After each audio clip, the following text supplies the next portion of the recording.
got the doctor in front of your name. So as we're talking about the things that we internalize throughout life, how we can go about healing, I want to bring up the concept of returning to our roots and returning to Africa. And so speaking of unlearning and healing, I want us to talk more about our upcoming voyage to Egypt. So y'all, me and Dr. Afiya are literally going to Egypt in December the 12th through the 20th.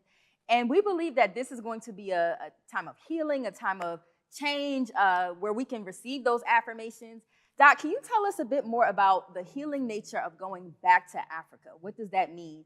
You did a whole PowerPoint presentation on Monday, so I just want a snippet for the people. Okay. Well, it's interesting because a lot of Black psychologists have led trips back to Africa.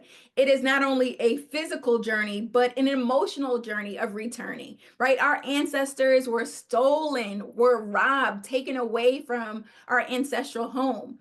And I do think that it is a psychological imperative for all people of the African diaspora to visit Africa, to reconnect, literally, like you're saying, to our roots. So many psychologists have done this, whether Dr. Asa Hilliard, he would take people to Ghana and to Egypt so that people could reconnect with their culture.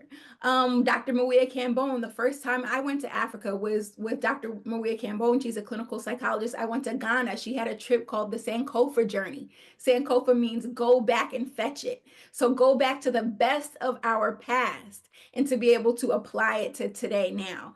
And so that is a big part of my intention of taking people to Africa, because I don't think that you can be healthy, whole, without having that connection to your culture.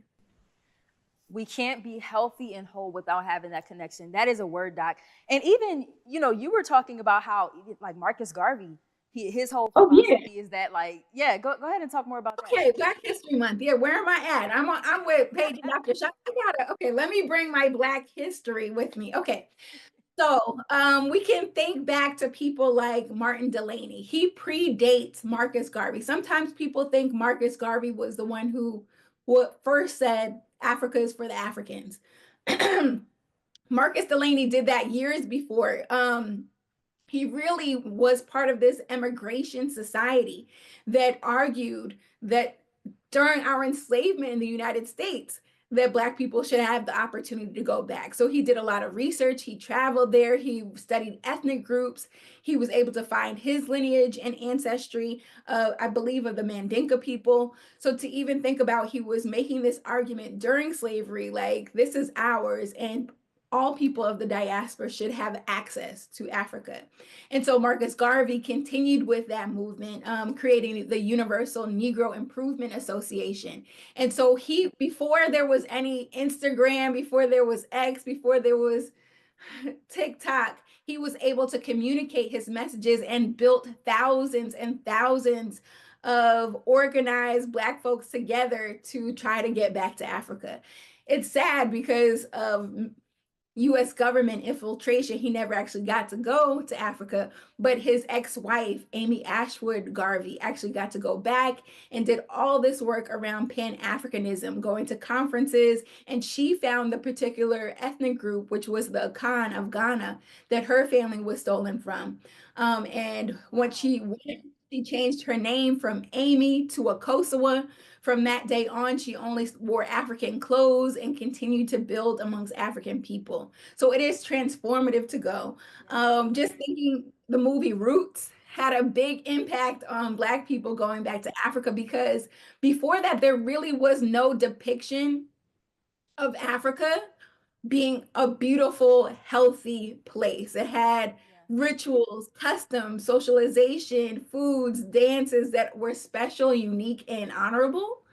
And so I realized that the premiere of Roots, the miniseries in the 1970s, they actually did research on a psychological level after that movie came out to see how this motivated African Americans to find their ancestors, to have family reunions, but also to take trips back to Africa. So it literally improves our psyche when we go back to Africa. Yeah, that there is so much that comes from the travel experience, but also just thinking about what happens when you learn about Black history and knowledge.